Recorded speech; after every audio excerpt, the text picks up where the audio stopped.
Labas vakaras visiems čia susirinkusiems, tai mūsų kameriniai publikai, kuri šiandien čia atėjo. Labas vakaras, laba diena, o gal labas rytas, o gal laba naktis tiems, kas klausysis šito pokalbio įrašo. Čia yra knygos Aš esu tėvas pristatymas. Knyga yra 12 pokalbių su tėvais, įvairiais skirtingais žmonėmis rinktinė. Tarptų įvairių skirtingų tėčių, kurie yra pakalbinti knygoje Aš esu tėvas, yra ir žinomas krepšinio treneris Dainius Adomaitis, ir poetas vertėjas Antanas Gailius, taip pat ir kunigas jėzuitas Antanas Saulaitis, ir dainininkas Linas Adomaitis, ir net yra vienas italas, tai yra laidų vedėjas ir virtuvės šefas Gianluca De Marco. Knygą išleido Magnificat leidiniai ir šiandien pristatyme čia su manimi yra tėvas Antanas Saulaitis, kuris taip pat yra vienas iš knygos pašnekovų, ir dar du tėčiai, tai psichologas Andrius Atas ir Vilniaus universiteto dėstytojas Giedrius Tamaševičius. Renginį vesiu aš, Augminas Petronis, kartu su savo špera. Mano špera, kurią mato čia, yra vienintelis pašnekovas, kuris nėra tėvas viena ar kita prasme. Ir aš galvoju, kad nėra ko labai dėlsti ir iš karto galima šokti prie klausimo. Ir man atrodo, kad labai įdomu yra ne tik pašnekėti apie knygą, bet kadangi šitas renginys yra daromas artėjančios tėvo dienos proga, tai šiek tiek pasidalinti ir savo tėvystės patirtimis. Ir Giedriau, aš iš tikrųjų taip labai asmeniškai pradėsiu pradėsiu pirmą klausimą, kurį užduosiu, tai yra jums. Kiek jums buvo metų, kai tapote tėvu, ir kaip ta epocha atrodė, ir kaip jums atrodo, ar dabar yra sunkiau ar lengviau būti tėvu, ar buvo tada? Man buvo metų 32, kai tapau tėčiu. Tai šiemet jau yra 18 metų, kai tas procesas tebevyksta, tebesitęsia. Ir ar lengviau ar sunkiau, ko gero sakyčiau taip, kad iš karto buvo lengva. Ir jeigu reiktų pagalvoti, kodėl, tai mano turbūt savo esu atradęs irgi atsakymą, kad tėčiu tapau pačiu laiku, ne per anksti, nes labiau būtų buvę sunkiau tapti per anksti. Ir kad tai yra tokia labai smagi patirtis ir kartu labai natūrali patirtis, nes viskas tiesiog vyksta savaime, bet kai taip atrodo, kad savaime. Bet aišku, yra kiti giluminiai dalykai, kuriuos vėliau pradedi suprasti. O čia aš, kadangi šiek tiek jūs pažįstu, tai žinau, kad giedate grigališką choralą, esat muzikuojantis žmonės, taip pat į bažnyčią einantis žmonės, abu su žmona. Ar jums yra svarbu, kad vaikai tą perimtų, ir ar darote ką nors, kad vaikai tą perimtų? Man atrodo, kad pagrindinis darimas yra pats gyvenimas. Ir tai aišku, yra viena vertus yra pats gyvenimas ir tas esminis. Kitas dalykas, tai natūralu, kad tu ruošiesi, pirmiausia, labai rimtai svarstai krikšto, tą sakramento priėmimą savo vaikams. Vėliau ateina laikas, tada renkiesi, galvoju, kurgi čia tas ruošimasis pirmai komunijai, kad tai būtų tikrai išgyventa, patirta, atrasta. O toliau o visa kita yra tai tas gyvenimas. Tu esi šeimoje, tu gyveni. Ir kitas dalykas, mūsų tas gyvenimo tempas ir veiklų gausa neleidžia kitą kartą labai prisėsti ir mąstyti ar suplanuoti. Aš nesakau, kad tas nėra reikalinga, bet dažniausiai įvyksta viskas savaime. Ir kai tu, įsivaizduoji, vaikai mato vaikus, tėvus, kuriems gyvenimas sukasi bažnyčios pagal liturginį kalendorių, tai neišvengiamai ir vaikai tenka prisitaikyti prie to ir perprasti. Taip, mano dukrai tai yra 1,5 metų dabar. Aš dabar išgirdau, kad jūs jau turit vieną vaiką, kuriam yra 18, ne, jūs iš viso 3 vaikus turit. 3 dukras. 3 dukras. Kokios yra jūsų įžvalgos apie išmaniųjų technologijų leidimą, draudimą, ribojimą? Ar draudimai veikia? Taip suformuluokime klausimą šitoje vietoje. veikia tam tikri susitarimai arba tam tikri turi pasiūlyti kažką įdomesnio. Tai mes šeimoje gana sena, čia galėtum sakyti, jeigu prieš 30 metų, tai sakytum, ai kokie negeri tėvai. Bet savaime išeina tai, kad yra išmanus dalykai, bet pavyzdžiui, vis tiek vaikams įdomiau kažką veikti su tėvais. Ir su tėvais galima daug ką veikti, bet vienas iš tų dalykų galima smagiai žiūrėti televizorių. Bet čia nėra tas pats tiesiog.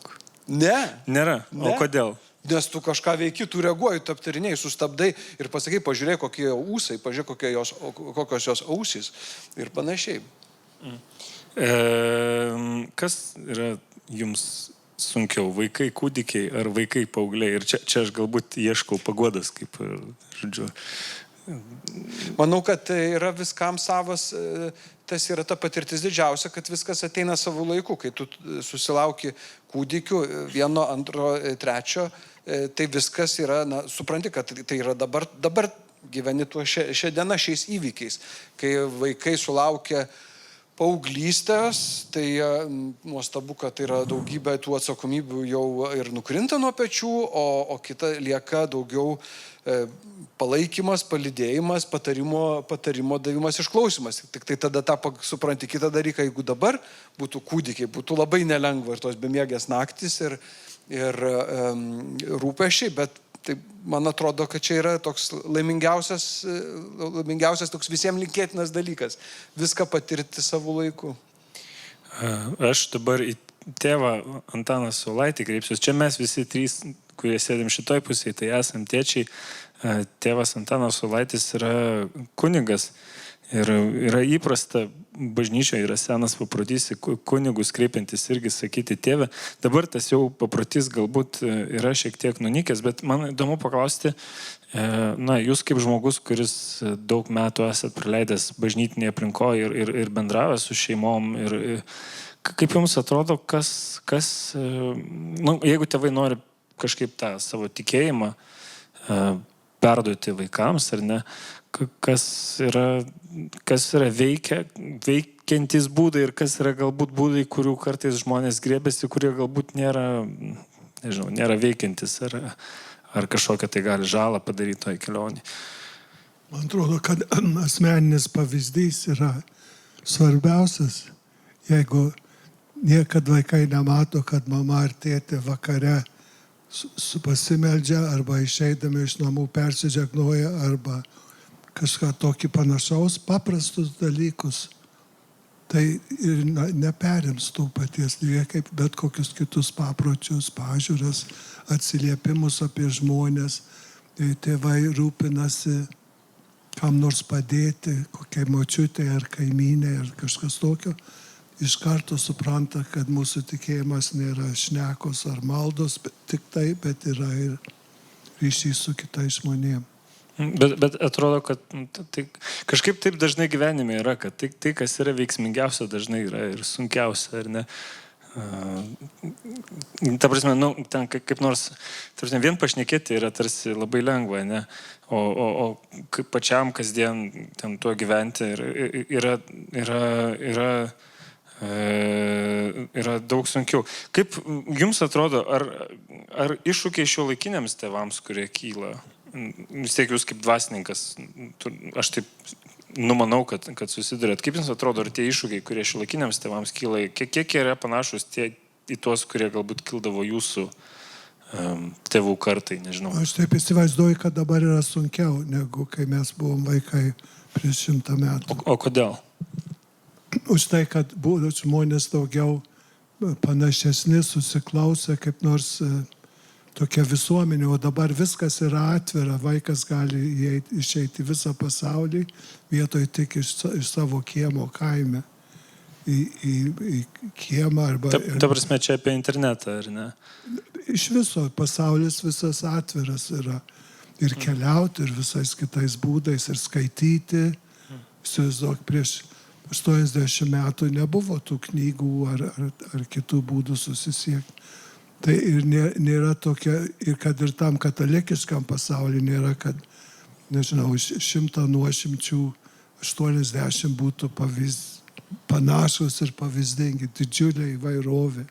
žmonių pagal bažnyčios lankomumą, pažiūras, prisidėjimą, dalyvavimą, giedojimą bažnyčioje ir visokių kitų dalykų. Tai man atrodo, didesnė įvairovė ir sunkiau atsirinkti. Bet turbūt, norisi pasakyti ir tą, kad turbūt tai, kad mes turim tas visas galimybės ir kad galim rasti kažką žiūrėti ir visas pasaulis mums yra atviras, tai yra didelė galimybė taip pat. Tai ir iššūkis, bet ir galimybė, ar ne? Taip, tai turi turėti gairias arba tam tikrus dėsnius, pagal kurią tą darai vietoj, kad blaškytis. Aš noriu pasakyti, kad kai mes su šitos knygos leidėjais tarėmės dėl knygos pristatymo, aš pamačiau, kad yra psichologas tarp tų, kas kalbės šiandien renginį, tai aš truputį apsidžiaugiau, nes mano abu tėvai yra psichologai, aš esu 2 psichologų vaikas. Man yra tai buvę, kad aš sakau, mano tėtis yra psichologas ir man sako, tavo tėtis psichologas, tai kaip tau pavyko užaugti sveikam, psichiškai sveikam. Ir turbūt, man atrodo, kad žmonės dažnai tokią daro prielaidą, kad galbūt, kaip pasakyti, kad psichologo išsilavinimas galbūt gali ir trukdyti tėvystei, kad pavyzdžiui, per didelis kiekis žinių gali kažkaip, nežinau, trukdyti elgtis intuityviai. Tai, Andriau, kaip jūs sakytumėt, ar tas psichologo išsilavinimas čia pagalba tėvystėje, ar tai gal iš vis nelabai ką keičia, kada jau reikia savo rankom ten pačiam viską daryti? Man atrodo, psichologams irgi visai gali galioti posakis batsiuvis be batų. Iš tiesų, ką reiškia psichologas, kuris turi šeimą, jis irgi yra toks pats žmogus ir psichologas, jis dažniausiai yra darbe. Reiškia, tai yra darbas, vienas iš darbų, kaip ir daugelis įvairių kitų darbų. Ir šeimoje psichologas yra tik asmuo. Tik asmuo su savo, aišku, talentais, bet ir taip pat ir ribomis, su savo kantrybės limitu, su savo, reiškia, išankstiniam nuostatom, kažkokiais lūkesčiais, nuovargiais, svajonėm nesipildančiom amžinai. Ta prasme, man norėtųsi pasakyti, reiškia, kad psichologas irgi visai gali būti normalus žmogus, ar ne? Kaip ir visi kiti. Taip, kad ir kaip keistai tai skambėtų, ne? Bet... Taip, tai man atrodo, kad ta psichologo gal pati specialybė, jinai nelabai yra aiški žmonėms dar po šiai dienai, kas tai yra. Kas kas tai yra? Kaip, labai paprastai, kažkas tarpinio tarp chirurgo ir santechniko, aš sakyčiau. Tai yra tam tikras, reiškia, požiūrių ir technikų rinkinys. Santechnikas, ką jis daro, atvažiavęs į namus, kai išsikviečiam, sako, kas yra. Sakom, arba nenuteka, arba kažkur laša ir tada santechnikas žiūri, kokius raktus išsitraukti. Panašiai yra ir su psichologija. Man atrodo, gal per daug mistifikuojam šitą dalyką. Bet čia atskira tema. O štai, man atrodo, labiausiai gal aš save ir prisimenu ir savo kursiokus, ar ne, tai kai studijavom psichologiją, tai man atrodo psichologijos žinios labiausiai gali trukdyti gyventi būtent studentavimo laikotarpiu, kai tada visiems žmonėms bandai pritaikyti diagnozę ir suprasti, kokia jo buvo vaikystė ir taip toliau. Paskui, kai baigiau universitetą, tai, kai tai tampa darbu, tai nusibosta laisvalaikiu tą daryti. Tai taip, o štai dėl žinių, irgi, man atrodo, čia ta pati dilema, kaip ir su kitais dalykais, kai klausimas yra, ar mes bandome vaiką prie žinių pritempti. Man atrodo, tai yra svarbi dilema, svarbus klausimas. Reiškia, ar bandom vaiką pritempti prie žinių, koks jis turi būti, ką jis turi atitikti, kada jis turi būti pasiruošęs eiti į darželį, kada turi būti pasiruošęs eiti į mokyklą, kokius pažymius jis turi gauti, koks jo turi būti elgesys, kaip kasytės supintos ir taip toliau. ar mes tas žinias kaip normalūs žmonės derinam prie savo mylimo vienintelio vaiko. Tai aišku, kad vaikas turi būti centras, o ne žinios. Ir dar norisi pasakyti, kad, žodžiu, vis dėlto, kaip ten bebūtų, bet nespecialybė iš vyro daro tėvą. Reiškia, tėvas yra tėvas ir nesvarbu, kokį darbą jisai dirba. Ir gero tėvo, buvimas gerų tėvų ar nebuvimas nepriklauso arba iš esmės nepriklauso nuo darbo, kurį žmogus atlieka. Gal Giedriau, jūs arba jūs, tėve Antanai, kokią mintį norit pridėti prie to, kas yra pasakyta, jeigu kas nors ant liežuvio galo kabo, kol galbūt užkips kas ant liežuvio galo. Andriau, kokios srities jūs esat psichologas? Aš esu ruoštas kaip vaikų psichologas, bet dabar darau beveik viską, ką reikia. Ir vaikų, ir šeimų, porų konsultavimas ir suaugusių konsultavimais įvairiais klausimais, išskyrus kai kurios tokius apribojimus, kur stengiuosi nelysti, nes kitos sritis. Aš, kadangi vis tiek su savo kartos tėvais bendrauju ir ten truputį vis tiek ir bendrauju, bet ir pasiskaitai apie tai, kaip gyvenime vyksta visokie dalykai, tai aš pastebėjau, yra toks, tėvų, tėčių irgi, bet turbūt ir mamoms tas galioja lygiai. Taip pat yra tipas žmonių, kurie, ten persiskaito 50 psichologinių teorijų, tada išsirinka vieną psichologinę teoriją, kaip ten turi būti, kaip... Ką jūs pasakytumėt, kaip, nežinau, nes man atrodo, kodėl žmonės tą daro. Žmonės bijo sugadinti vaiką, bijo, kad jiems yra patikėta didelė atsakomybė ir kad tu kažkaip nesugebėsi peršokti tos kartelės, kuri prieš tave yra pastatyta, ir tada yra šitas mažas žmogus, kurio gyvenimas dėl to ten bus sugadintas.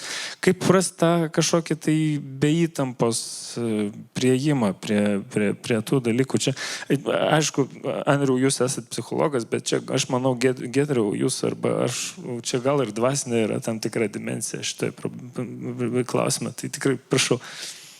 Man atrodo, tai ką pats paminėjai, tai čia yra ta šių dienų, ta mūsų tikrovė ir tikrai, ko gero, šio požiūrį yra sunkiau būti tėvais, netgi šiomis dienomis negu prieš tuos 18 metų.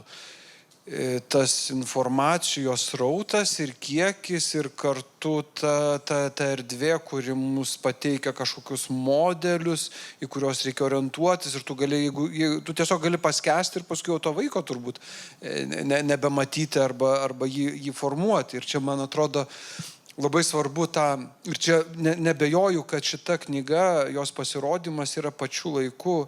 Vien tą savo sandarą, pristatydama tuos 12 pašnekovų, kurie parodo, kad tos istorijos yra absoliučiai skirtingos, unikalios ir kartu ir kažkas yra bendro, bet svarbiausias dalykas, kas buvo paminėta, tai ne profesijos, ne ten pasiekimai gyvenime, titulai ar kažkas, bet yra visa tai lieka už durų, kai tu esi namuose su savo vaiku, jo akivaizdoje, kur tu leidėsi į kažkokį žaidimą ir pas mus labai trūksta, man atrodo, tokių istorijų, to paprastų, tai nežinau, eilinio žmogaus, kuris po sunkaus darbo arba galbūt kuris turi tokių gyvenime problemų, kad jis gal net negali eiti į darbą, bet yra tėtis.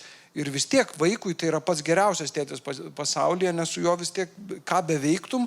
Yra jo tėtis. Yra jo tėtis ir tai yra nuostabiausia. Ir atsitraukia nuo to, man atrodo, labai svarbu nuolat pasitikrinti ir sugrįžti prie to, kas svarbiausia. Man kažkaip sureaguojant tai, ką jūs pasakėte neseniai, su viena bičiulių šeima, jų vaikas truputį yra vos vyresnis už mūsų, mergaitė gal 3 metai, vienai mergaitė ir tada kita mergaitė yra ten, dar kūdikis. Jie tai savo vyresnį mergaitį ieškojo darželio, sakė, mes ten, ieškojo privataus darželio ir sakė, čia yra tokie darželiai, kur ten atsidarai svetainė ir ten tokia metodika. tada kitas ten tokia metodika. Sako, mes galų gale radom darželį, kur buvo pati paprasčiausia svetainė, buvo parašyta kiekvienas vaikas individualus ir vaikams reikia žaisti. Ir mes išsirinkom tą darželį, nes jis atrodė kažkokio tokio labiausiai prie žemės požiūrį. Bet aš nežinau, galbūt, Andriu, jūs norit paprieštarauti. Galbūt jūs kažkokias tai tos žinios, kurias jūs ten turite iš savo studijų, iš savo profesijos kažkaip vis tiek padeda, aš nežinau. Man su mano amžium ir mano stažu darosi gana sunku atskirti, kur yra mano žinios, o kur yra jau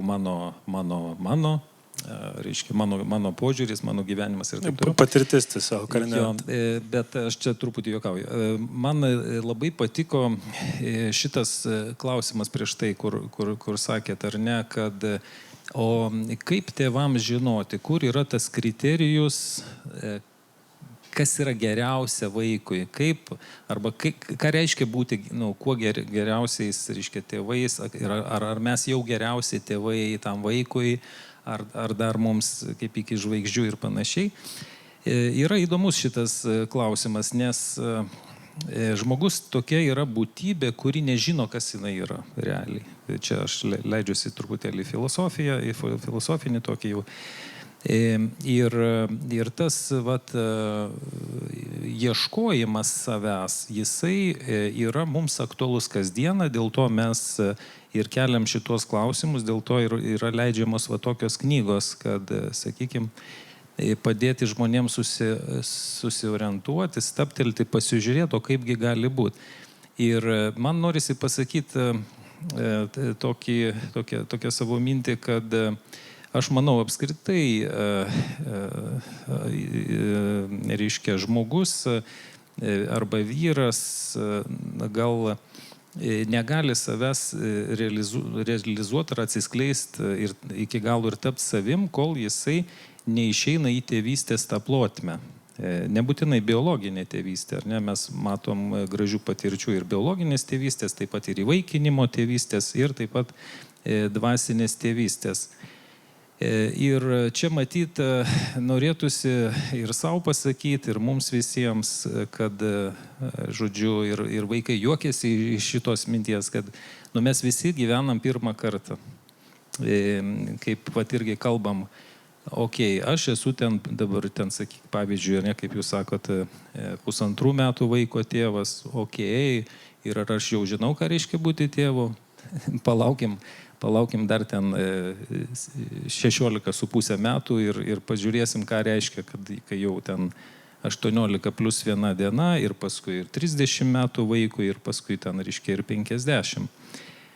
Tai va, ir ką man norisi pasakyti, kad vaikų buvimas, jis yra labai įdomus iššūkis, vaikų buvimas suaugusių žmogaus gyvenime. Aš beje, kurį laiką kažkada netaip seniai stebėjausi, galvojau, kaip Dievui šovė mintis į galvą duoti jaunąją žmonijos kartą auklėti patiems žmonėm, kurie yra, kaip čia tarp mūsų, nieks negirdi, galim pasakyti, labai netobuli, riboti, nuodėmingi ir taip toliau.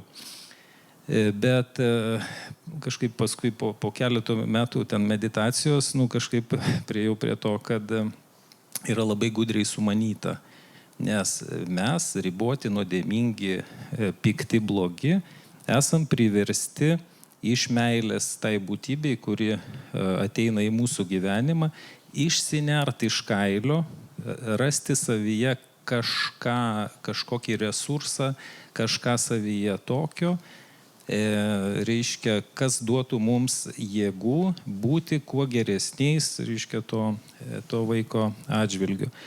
Man atrodo, tai yra vos ne paskutinis įtikinantis variklis apskritai kažką veikti gyvenime, keistis, tobulėti ir panašiai. Taip, čia, man atrodo, čia labai gili mintis, kad mes auginam vaikus, o vaikai augina mus, ar ne? Būtent. Čia jūs jau paminėjot tą dvasinę tėvystę, tėve Antanai, aš norėjau jūsų paklausti, ar apie savo kunigišką pašaukimą galvojat kartais, kaip apie tėvystę, kaip tam tikrai tokio tėviško? Gaila, bet nelabai. Bet kodėl? Nes žmonės sako tėvas Saulaitis arba angliškai irgi sako tas, nesako reverend, taip sakant, gerbiamas ar kaip kitaip. Aš labiau žiūriu kaip į pagelbinį, net nesakyčiau tėvystę, bet auklėjimo. Mano patirtis daugiausiai yra su skautais, su įvairaus amžiaus jaunimu ir gamtoj, ir mieste. Ir visi jie yra iš kokių nors šeimų ir paskui po kiek laiko pažįsta šeimas daug daugiau negu kad iš parapijos bendrai žmonės. Ir tada žiūri, kaip palaikyti vaikus, būti žmonėm, kuriais jie yra arba bus ir tėvų tą visą auklybą. Ne būt talkininkas iš šalies, gal aš taip sakyčiau. Ne tėvas, bet palydovas ar pusbrolis ar kas nors tokio, dėdė. Aš kažkaip dabar, mintis, kuri man atėjo į galvą, yra tai ką tik, Andriau, jūs sakėte apie tą, kaip mes sakėm, ar ne? Mes auginam vaikus, vaikai augina mus, bet augti šiaip yra toks sunkus procesas ir šiaip, kai aš žiūriu dabar į savo kartą, mano kartoje žmonės pradėjo tapti tėvais, taip 28 metų, man dabar yra 29, greitai bus 30, tai aš dabar pradedu matyti, kad kažkada dabar jau žmonės, kada jie pradeda skaičiuoti ant tą laikrodį, jie supranta, kad jau čia nebedaug beliko, tai tada jie pradeda kažkaip to rūpintis. Bet kaip čia yra, kad viena vertus, kaip čia yra, kad žmonės tą tėvystę atidėlioja tiek, kiek tik įmanoma, ir kita vertus, ką jūs pasakytumėt jiems, ką tai duoda. Nes šiandien iš tikrųjų su bendradarbiais mes skaičiavom, kad, kalbėjomės, kad yra kažkokie padaryti skaičiavimai, kad ten finansiškai neapsimoka turėti vaikų šiais laikais visiškai, nes jie kainuoja daugiau, negu jie kada nors jums grąžins. Ten pastangų tai kainuoja be proto daug. Ten savo, nežinau, ten gimsta vaikas, ten keliems metams kažkokias tai, nežinau, ten pramogas turi apsiriboti, ne?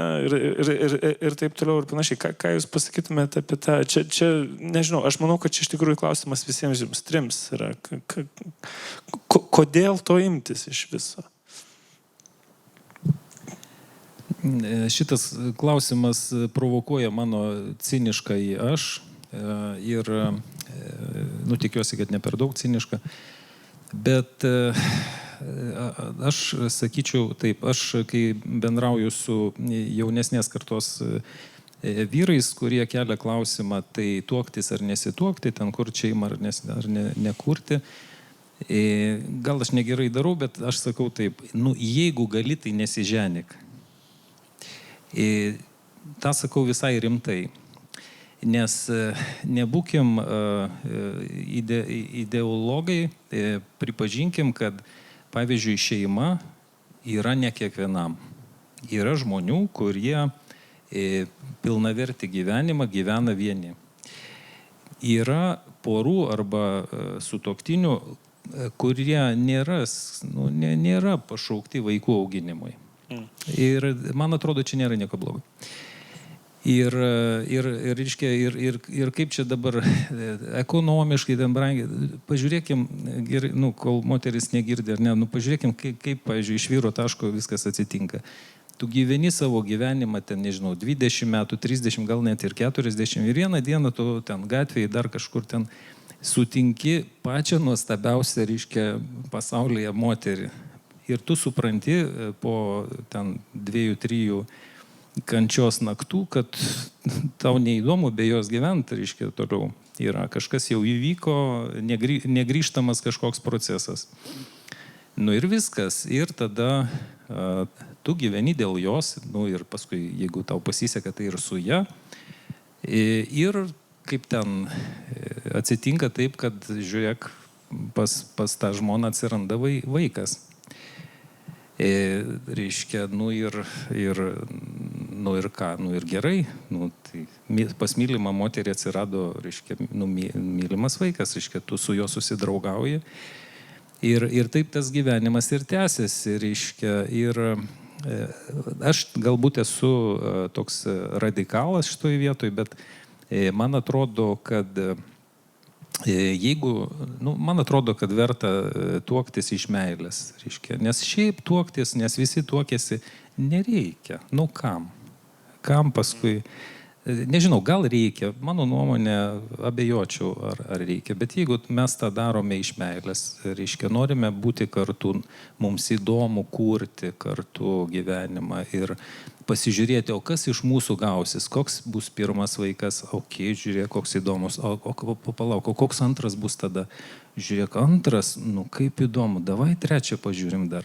Ketvirtą, gal ir penktą, gal ir ten ir aštuntą, ar neapsiribokim. Tai taip ir tada ir realizuojasi tas pašaukimas per tą meilės dovaną, kuri ten arba yra, arba nėra kažkaip santykiai, ar ne. Kažkaip taip. Ir tada ar svarbu, kiek tai kainuoja, ar svarbu, kiek kartų naktį reikia, nebūkim irgi fanatikai ir aišku svarbu, kuo mažiau naktį, geriau, kad žmona keltųsi, kad vyrui nereikia, čia jau kiti dalykai, ar ne? Bet tai jau yra, toksai fonas, gal ne pats reikšmingiausias. Žodžiu, man atrodo, kad jeigu kiek kainuos vaiko auginimas, yra barjeras to vaiko susilaukti, gal ir nereikia klausyti. Aš atsiprašau, kad pertraukiau, aš ne tą turėdamas omeny tą sakiau, aš tiesiog norėjau kaip iliustraciją, kaip mes šnekamės ir ten, kadangi mano yra daug jaunų kolegų, niekas ten beveik neturi tartų vaikų, tai ten tokių gal tiesiog pasišpilkavimų būna. Bet Andriau, aš noriu dar jūsų paklausti, jau dabar perinant prie knygos, kurią mes šiandien pristatinėjom, tai yra 12 pokalbių su tėčiais, įvairiais daugiau ir mažiau žymiais tėčiais. Ir taip pat vienas iš jų yra dvasinis tėvas kunigas Antanas Saulaitis, kuris čia yra šiandien su mumis. Andriau, jūsų skaitimas šitos knygos, koks jums buvo įspūdis? Ar jums buvo įdomu ir ką jaučiatės išsinešęs iš to skaitimo? Tai man šita knyga pasirodė įdomi dviem tokiais atžvilgiais. Reiškia, šita knyga su 12, nepiktų vyrų, gal kai kurie bendrai ir piktoki ten. Yra krepšinio treneris. Paskaitysit, sužinosit, kaip sakant, ar ne. Reiškia, 12 vyrų, kurie pasakoja savo istoriją, yra, reiškia, tas interviu, kuris ima interviu, ar ne, gerai visai išplėtoja ten su klausimais tą tėvystės temą. Ir kas man įdomu, reiškia, kad ta tėvystė gali būti tokia, kiek yra žmonių. Kiek žmonių, tiek ir tėviščių. Man atrodo, čia yra žiauriai gerai, nes mes tada vienas kitam galim pasakyti, tai tu žiūrėk, kurk savo tėvystę su savo moterim, kurkit savo, pažiūrėsit, ar jūs ten turėsit savo biologinių vaikų, gal įvaikinsit, gal globosit, gal turėsit savo ten biologinius keletą vaikų. Ir ką jūs dirbsit, kokį darbą, kaip jūs organizuosit laisvalaikį, tai bus jūsų, kaip ten knygoje visai gerai pasakyta, bus jūsų džiazas toksai, jūsų gyvenimo, jūsų raiškos toksai džiazas. Paskui kitas momentas, man buvo visai įdomu, kad aš radau toje knygoje per visus tuos interviu, per tuos 12 pokalbių, beveik visas tokias svarbiausias idėjas, sakyčiau, susijusias su tėvystė.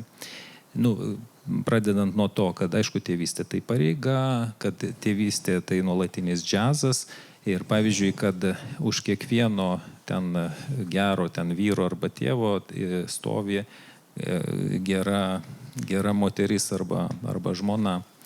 Žodžiu, toks, kaip sakant, ta antklodė nenutraukta į kažkokią vieną pusę, toks visai realistiškas vaizdas.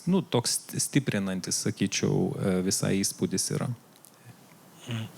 Giedriau, kokie būtų 1 ar 2 ar 3 dalykai, kuriuos pavartęs šitą knygą jūs pasiėmėt ir galėtumėt pasidalinti dabar? Aš manau, kaip kiekvienas joje atras, jeigu ar tiek tėtis, tiek mama, tiek ir vaikas įdomių dalykų, supratimo, atpažinimo, nes visą laiką, man atrodo, yra vertinga ir labiausiai mes apsidžiaugiam atpažindami situacijas, modelius arba net ir pasmalsaudami, o kas mūsų vėliau laukia. Tai irgi čia tie skirtingų kartų tėvai, skirtingų patirčių ir tai man jau, kadangi jau vyriausiai dukrai 18, tai jau tas kitas etapas ir man buvo įdomu skaityti Antano Gailiaus, kad, jis sako, jau mano visi vaikai 40 ir taip, tai jau visai kito dalykai, jau čia ne apie auklėjimą kalba, apie kitus, kad yra apie ką kalbėti, apie ką svarstyti ir aš labai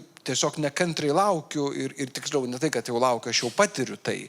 Vyriausia dukra eis rudenį 1 kartą balsuoti. Tai kitos jau po 5 metų visos 3 balsuos. Tai mes žiūrim, ruošiame, stebim, kas čia vyksta. O kaip tu darytum, kaip tu svarstytum, kas būtų, kokie aktualumai, kokios... Tai yra nuostabus, be galo tas etapas, kuris natūraliai išaugo, kad jau tas auklėjimas jau tu tampi tuo dvasiniu iš tikrųjų, palydėtoju,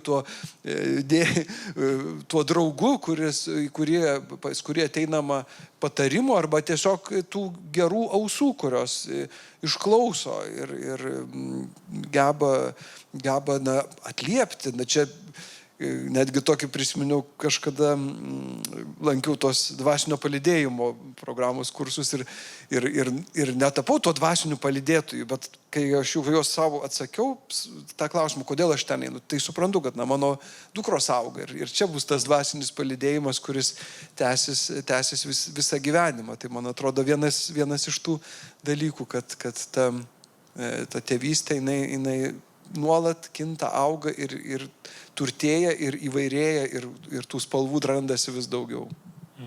Tie žodžiai man patiko, amžinas džiazas. Aš kažkaip pagalvojau iš karto apie tą dvasinę tėvystę, kiek dvasiniai tėvystėje, tai kunigo tarnystė yra amžino džiazo. Gal tėve Antanai, jūs galit kažkaip, nežinau, pasidalinti, ar tai yra... Nežinau, koks džiazas, bet muzika tai tikrai, kad yra... Gal pirma, kai knygos pristatymas buvo mūgiai, buvo tėvų, kur labai įspūdingai, kokie nors darbininkai, kurie rankomis dirba prie amatų, kaip tiesiai, šviesiai, gražiai apie tėvystę kalba, ne filosofiniai, bet iš tokios švarios tiesos.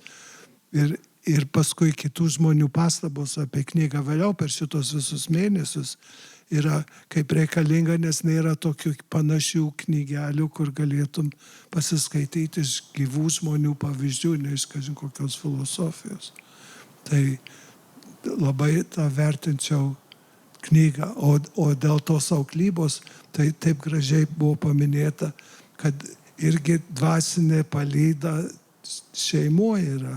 Ne, tai tokio kaip mano tarnystė yra padėti tėvam su vaikų auklyba.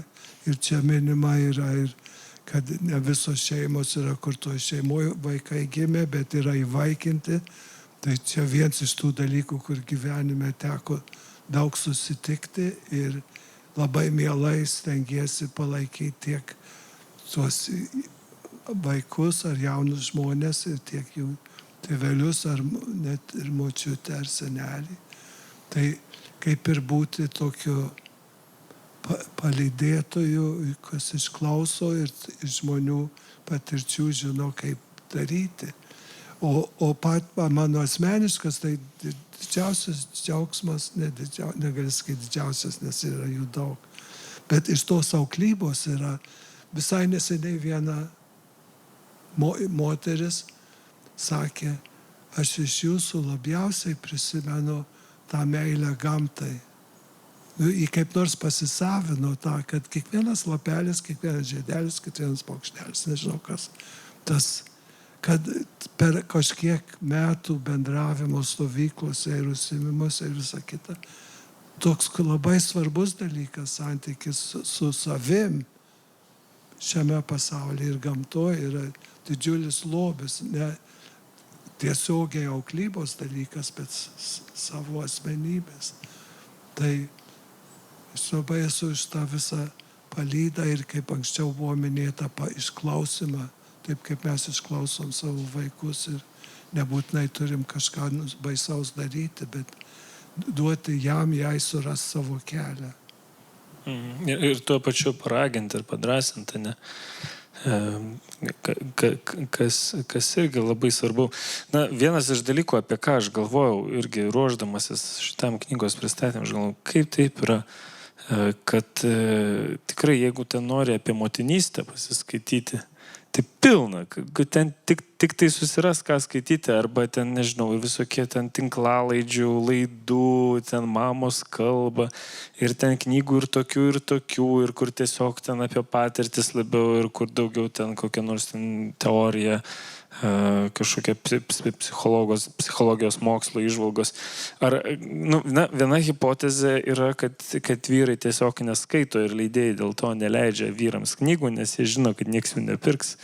Tai čia yra viena hipotezė, bet galbūt kažkaip yra, kad mes vyrai, kažkas mums yra nutikę, kad mes kažkaip,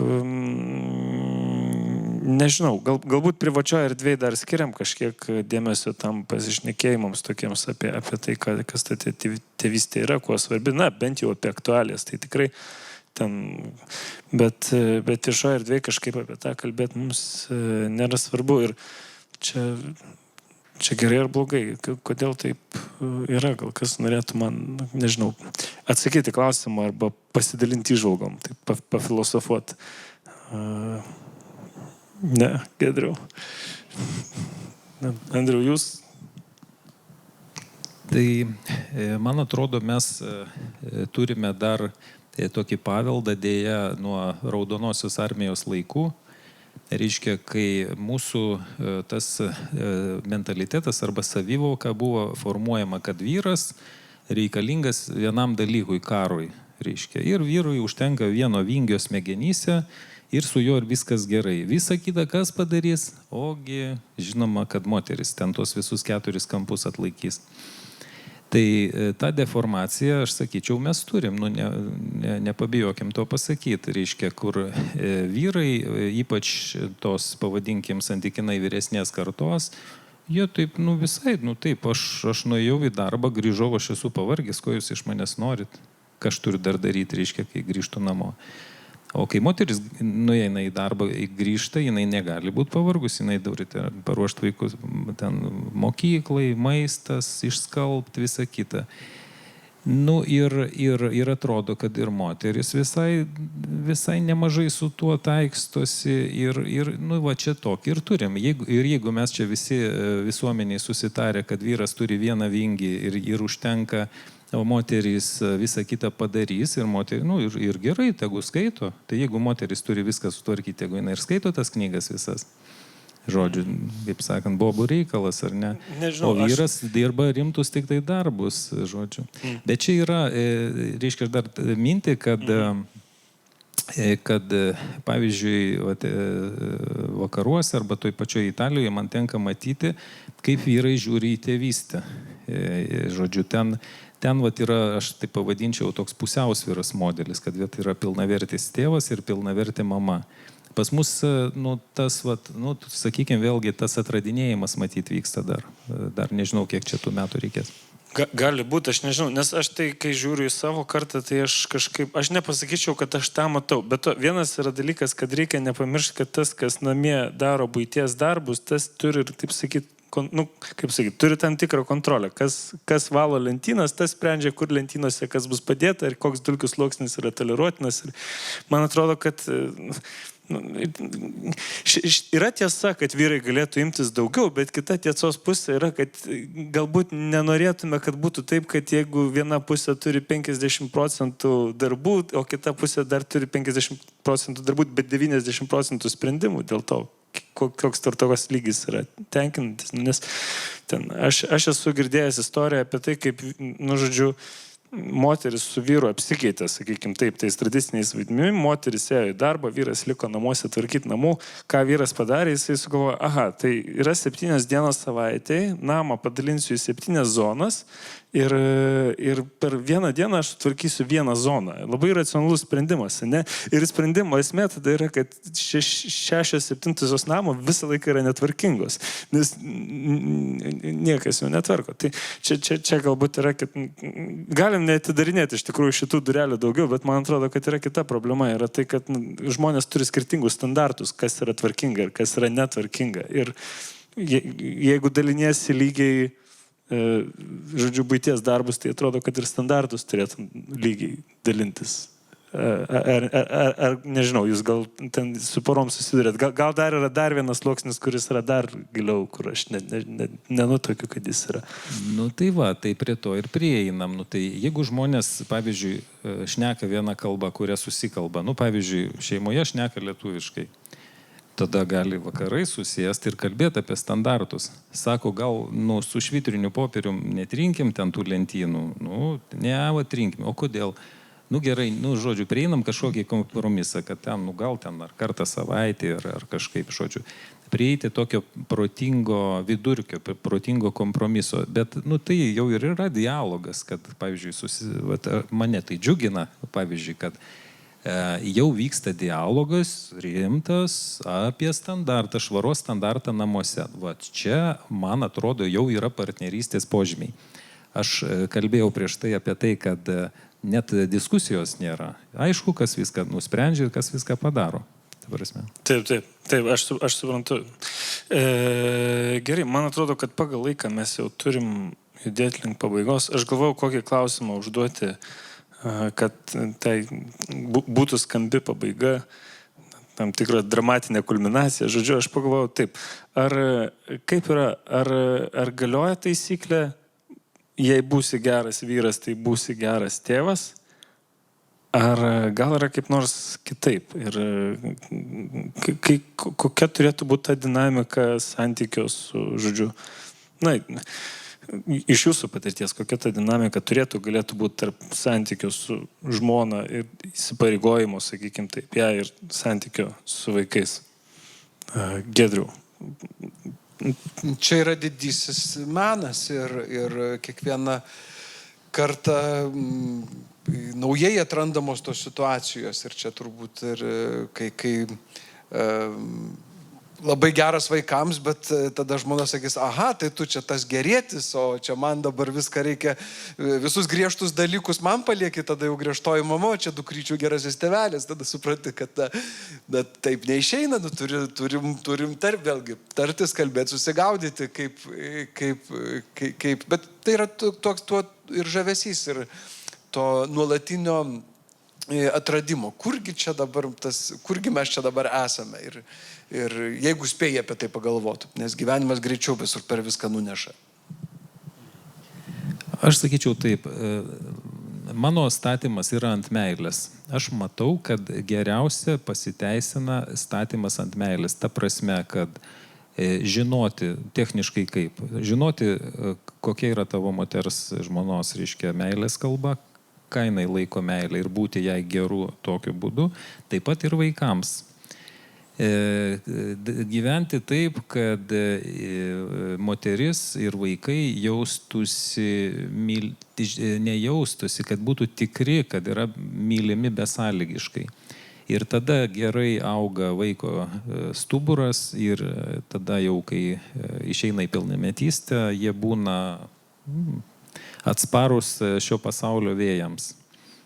Meilė. Tai yra labai, čia nėra patosas, tai yra labai techniški, konkretūs veiksmai, kuriuos mes mokomės porų konsultacijose, pavyzdžiui, atlikinėti.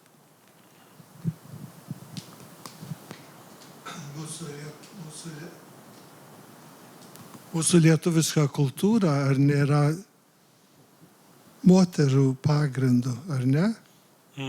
Nežinau, jeigu norit kokią mintį pasakyti tą mūsų... Noriu pasakyti, kad ir kaip mes kalbam, ir ką mes darom, kas visą naštą neša bet kur, kad ir bažnyčioj. Bažnyčia ne va tai yra moteriškos giminės, bet vyrai tvarko, bet kas darbus atlieka, bet kokioj parapijoje, kas mokyklą varo, kas draugijose daro, kas labdarą suka. Pas mus yra moterys, yra kitų kultūrų, kaip jūsų minima Italija, kur vyrai kitaip daro, arba Vokietijoje vyrai negu lietuvės moteris. Ir čia ta istorija, raudonoji armija, ar iš prieš istorinių laikų, kunigaikščių laikų, kaip nors užsiliko tas moterų, kad jos neša tą visą dalyką. Ir tada mūsų vaidmuo, aš įsivaizduoju, yra palaikyti tą ir tuo pat žiūrėti, kad nebūtų, kad jie iš darbo grįžta ir turi visus kitus darbus atlikti namuose, kad negalim kaip nors pasidalinti, kaip jeigu kalbėtų apie šeimą, bet ir visuomeninė organizacijos ir taip toliau, kaip gerai, kai yra ne tik moteris daro, bet ir vyrai arba kokia nors kita kombinacija, kad abi tos pusės galėtų įnešti tai, kas geriausia. Yra klausimas iš auditorijos. Ne tiek gal konkretus klausimas, kiek, šiaip norėčiau išgirsti jūsų nuomonės apie autoritetą. Iš vis, ar jisai yra dar, ar jis reikalingas, ar, toks man kažkoks atrodo jau, aš tai bent jau nerandu, sakykime, draugų šeimoje, kad ten, autoritetas kaip toksai egzistuotų, bet gal jisai yra pasikeitęs kažkaip tai, va šitą temą norėčiau, kad truputėlį papasakotų. Kas jūs galvoja? Prašau, Giedriau. Aš turbūt iš savo patirties pergalvojęs, kad didžiąją dalimi koks aš esu ir koks aš esu taip pat ir tėtis, lėmė tai, kokią aš turiu savo tėtį ir kokius turėjau senelius tos vyriškos linijos pusė, nes tai yra tas tam tikras modelis perduotas. Ir kai aš dabar suprantu, aš matau, kad jisai yra visiškai išsimtinis, nes kažkokiu stebuklingu būdu ir mano seneliai, ir mano tėtis, jie sugebėjo iš tos vieno vingio sistemos, iš tos raudono ar ten, nežinau, baudžiavinio to patriarchalinio auklimo iššokti, kur buvo ir tas pavyzdys ir to pagarbumo visų pirma ir žmonai, mamai, bet taip pat ir santykyje su manim kaip su sūnum, aš seneliu su anūku, per tą pagarbą, per, reiškia, autoritetas ne tas, kuris tave užspaudžia, užgniuždo ir taip toliau, bet kuris tave išgirsta ir tave gerbia net kitam, kai nepatinka tavo daromi sprendimai ir apsisprendimai. Ir kai tai vyksta, ypatingai, kai tai vyksta, tu tą patiri savo sunkiausiais gyvenimo momentais, kai kažkokias gal ir kvailystės padarai ir taip toliau, bet vis tiek pakyli ir eini toliau. Ir čia yra, tu supranti, va tai yra tas autoritetas, pavyzdys ir tam tikras modelis, kurio supranti, kad tu jau pats kitaip nemokėsi gyventi. Čia toks iš savo patirties į tai atsakant į tą autoriteto patirtį. Gal šitą knygą, kam nors galėtų atsakyti žmonėms, kurie ieško atsakymą apie autoritetą? Andriu, man pasirodė, kad jūs norėjot pridėti mintį kažkokią. Iš tiesų labai yra svarbus klausimas, kur mes irgi matyt visi kartu visuomenė ieško to atsakymo ir ne tik tai Lietuvos. Mano mintis yra tokia, žiūrint į jaunimą, į vaikus, galvoju, kada mes juos patraukiame, kada užsidega jų širdis ir akis. Man atrodo tada, kai vaikai prieš save mato suaugusi žmogų, kuris yra laimingas, kuris gyvena pilnakraujį gyvenimą, kuris save realizuoja, yra laisvas, gražus, kuris turi draugus, bendruomenę ir ten nepabėga nuo gyvenimo, bet ten, reiškia, su tais draugais, su bendruomenė jis eina į gyvenimą. Ir abiem kojom ten stovi ir rankas, kaip sakant, suleidęs iki alkūnių į šitą tikrovę, kurią džiaugiasi. Ir man atrodo, vaikai šiais laikais, kai jie mato visą pasaulį, aišku, per šitą mažą stačiakampį aparačiuką, bet vis dėlto juos gali įtikinti tik tai labai konkretus laimės modelis prieš jų akis. Tai yra suaugę žmonės, kurie myli gyvenimą, myli gamtą, nebijo vaikų, juos vedasi su savim, pasirodo. Tai aišku yra iššūkis, nes turi vargti vargą, reiškia, turi dirbti darbą, išeitinėti iš komforto zonos ir pasiūlyti vaikui. Ta prasme, aš tokį mesčiau iššūkį mums visiems ir savo pačiam. Ar aš gyvenu taip, kad vaikams galėčiau pasakyti, chebra, eikit su manim, nes yra faina. Ar yra daugiau klausimų? Inga, prašau, bet aš gal atnešiu mikrofoną tau, kad... Aš turiu daug klausimų, nežinau, kuris čia dabar būtų svarbiausias, kurį čia užduoti. Man labai įdomi yra tarptautinė patirtis Giedriaus ir tėvo Antano. Giedriau, apie Danijos tėvus, vis tiek su Danijos kultūra esi susipažinęs išsamei. Ar Danijos tėčiai tik Lego žaidžia ir rūpinasi namų jaukumu? Kaip gyvena Danijos tėčiai? O tėvo Antano norėjau paklausti, įdomu, tos egzotiškos šalis, Pietų Amerika, Australija, kažkaip taip toks stereotipas gal, kad ten tai tikrai gamtoje gyvena, visi tokie pusiau laukiniai, maugliai su savo vaikais, ar ne? Ar tai net, paneikit tada, sugriaukit tą stereotipą, jeigu čia netiesa. Kuo kitos kultūros, galbūt kiek teko susipažinti su jomis, įdomios ir ta tėvystė būtent kitose kultūrose. Čia vienas toks klausimas, o kitas klausimas dabar toks provokatyvus. Jeigu valstybės prezidentą, tarkim, įsivaizduotumėm kaip tėvo modelį, ar ne, ir tauta renka prezidentą ir štai koks tėvas yra idealas tautai, galbūt ir šeimai, ar ne, palyginus mūsų kaimininės kai kurios šalės turi autoritarinius tokius despotiškus gal net tėvus kai kurios, ar ne, ir štai neseniai pas mus vyko rinkimai, ar čia galima tokia mintis, kad kultūra išsirenka tauta, ar ne, valstybė išsirenka prezidentą tokį, kokio nori tėvo. Išsirinko minkštą tokį ganėtinai, ne per daug aktyvų, ne kažkokį, tai tikrai ne autoritarą išsirinko, man atrodo, mes Lietuvoje, bet čia gal yra mano įspūdis, bet tikrai labai įdomu tos tarptautinės patirtis gal. Tai man dėl Skandinavijos apskritai konkrečiai, kadangi esu skandinavistas ir Skandinaviją pažįstu, Daniją konkrečiai jau beveik daugiau negu 30 metų, tai ten daugiau yra man tokio reflektavimo ir supratimo, aišku, dėl tos stiprios labai ir daug gero atnešusios feminizmo bangos, kuri jau prieš 50 metų įvyko tenai ir tie santykiai yra, tai daug sveikatos aš matau tame toj visuomenėje ir tose šeimose. Kita vertus yra gebėjimas, yra ta kita pusė ir ta tikrovė, apie kurią mes dar šiandien daug nekalbėjom, bet tai yra tas ir Lietuvos tikrovė, tai yra nepilnos šeimos, tai yra tos šeimos, kurios kart patyrusios nesėkmės, subirėjusios, sudarytos naujos šeimos ir tos istorijos, kiekvienai, ten ir ta tėvystė, jinai išgyvenama kiekvieną kartą kitaip. Ir šia prasme, ką aš matau Skandinavijoje, tai yra didelė patirtis apmąstymo ir tokio perpratimo ir dalinimosi patirties ir tokio savitarpio pagalbos, suprantant vieniems kitus.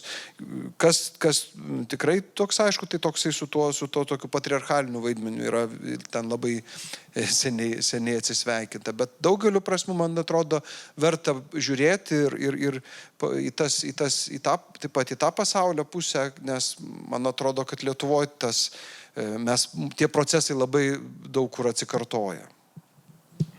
Taip pat prašė papasakoti apie Lotynų Ameriką ir apie Australiją. Tai tikrai labai įdomu būtų išgirsti. Galiu apie Pietų Ameriką arba Braziliją, trumpai pasakius. Tai visada reikia pripažinti vyro autoritetą arba kad čia yra atsakingas. Ir jeigu yra vaikai, kaip mes, kad ir lietuviškoj bendruomeniai, bet Brazilijos šaly, jeigu nori kažką daryti, tai turi su tėvu tartis ir taip toliau, jis gali pritarti, nepritarti, taip toliau, kaip nors pirmenybę atiduoti, pirmą sveikinti, o paskui jie nori ką nors nuveikti, tai reikia su moterim šnekėti, kadangi jos visą ratą suka ir prieina prie vaikų daugiau negu tėtis, jeigu apie parapijos arba, kaip aš minėjau, skautų veiklą. Tai visada pripažinti tą tėvo autoritetą ir tuo pačiu su visa šeima, su visais suaugusiais.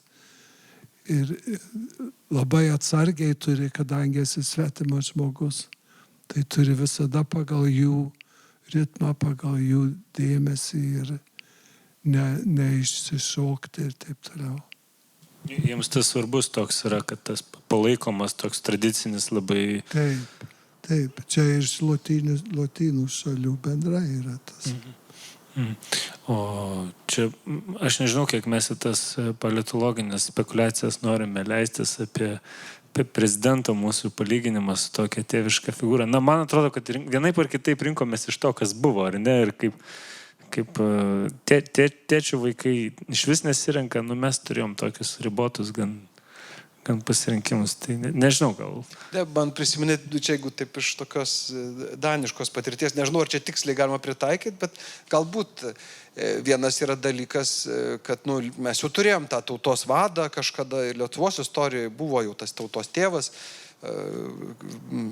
praeitas etapas, o dabar galim galvoti ir taip, kažkas turi eiti tas pareigas, tai labai yra gerai, kad yra kas eina tas pareigas, ir tegu tik tai dirba, mes pasitikėjom ir dėl to tą didesnę algą jam mokam, kad jisai tą savo darbą gerai dirbtų. Tai ir daugiau ir nebereikia. Pragmatiškas toks požiūris. Gerai, gal dar yra klausimų iš auditorijos? Gerai, galim dar kokią nors vieną rekomendaciją pasakyti knygai, manau, būtų gražu. Tėve Antanai, aš vis sakau Tėve Antanai, jūs taip sakėt, kad tarsi gal nevadint, bet man kažkaip tas natūraliai ant lūpų galo. Apie šitą knygą, apie tas tėvų istorijas, aš esu tėvas, ką jūs pasakytumėt, kodėl verta ją paimti į rankas?